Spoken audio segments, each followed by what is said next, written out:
Nagah geçe bir bağda ey kürdümüz emni.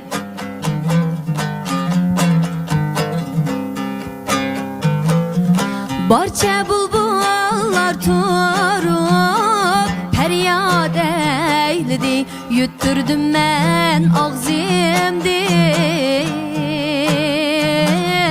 Aygan sözüm niye akli hoşum nilip berbat eyledi.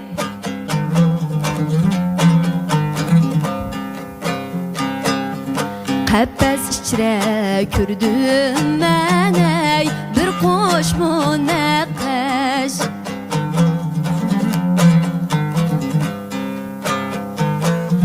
Ol yadıla canimni eyledi dilkesh, şum felakka uchurdi.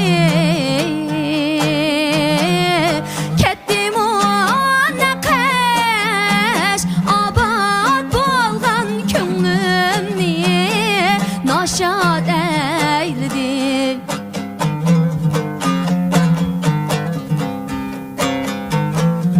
Yığılıp keldi aldımğa bir neçe kızlar.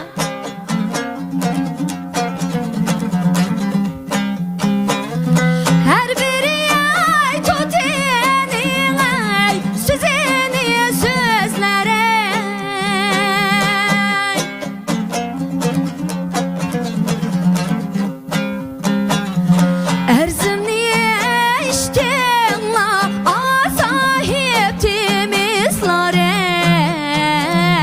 Kara közler minniye heyran eyledi.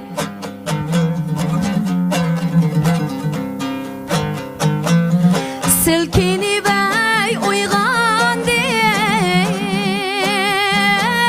buldum gumane.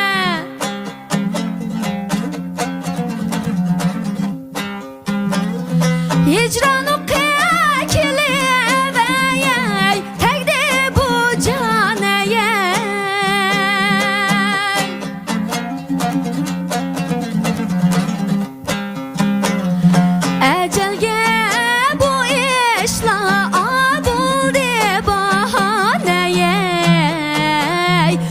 kısmetler minniye heyran eyledi. Yar ey veyran